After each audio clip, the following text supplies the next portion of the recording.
Hi friends, அஸ்ஸலாமு அலைக்கும். Welcome to taste with us Tamil. இன்னைக்கு நாம அதிக மசாலா சேர்க்காம ஜூஸியான அதிக சுவையுள்ள பட்டர் கார்லிக் சிக்கன் தான் எப்படி செய்யறதுன்னு பார்க்க போறோம். வாங்க ரெசிபி எப்படின்னு பார்க்கலாம். இதுவரையிலும் எங்க சேனலை சப்ஸ்கிரைப் பண்ணாதவங்க மறக்காம சப்ஸ்கிரைப் பண்ணிக்கோங்க. 1/2 கிலோ போன்லெஸ் சிக்கன்ல 1/2 டீஸ்பூன் மிளகுத்தூள், 1/2 டீஸ்பூன் இஞ்சி பூண்டு விழுது, 2 டேபிள் ஸ்பூன் தயிர், தேவையான உப்பு,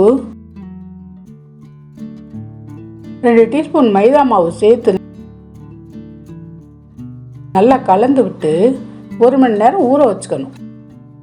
ஒரு கடாயில் 1/4 கப் எண்ணெய் சேர்த்து எண்ணெய் சூடானதும் நம்ம கலந்து வச்ச சிக்கன் துண்டுகளை சேர்த்து எல்லா பக்கமும் நல்லா லைட்டாக சிவந்து வர்ற மாதிரி திருப்பி விட்டு பொரித்து தனியாக எடுத்து வச்சுக்கணும்.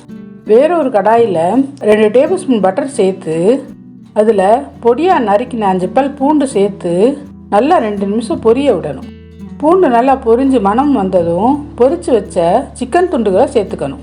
பூண்டோடு சேர்த்து நல்லா கலந்து விட்டு 1/2 டீஸ்பூன் நாரிகோணம், 1/2 டீஸ்பூன் மிளகுத்தூள் சேர்த்து நல்லா கலந்து விட்டு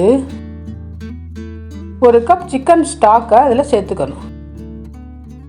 15 நிமிஷம் குறைந்த தீயில வச்சு நம்ம சேர்த்த சிக்கன் ஸ்டாக் நல்லா சுண்டி வந்ததும் 1/2 டீஸ்பூன் பொடிச்ச மிளகுத்தூள், கொஞ்சம் கொத்தமல்லி தழை தூவி இறக்கினா சுவையான பட்டர் கார்லிக் சிக்கன் ரெடி. இந்த ரெசிபியை கண்டிப்பா ட்ரை பண்ணி பாருங்க. வீடியோ பிடிச்சிருந்தா லைக் பண்ணுங்க, ஷேர் பண்ணுங்க, கமெண்ட் பண்ணுங்க. டேஸ்ட் வித் அஸ் தமிழை சப்ஸ்கிரைப் பண்ணிக்கோங்க. தேங்க்யூ.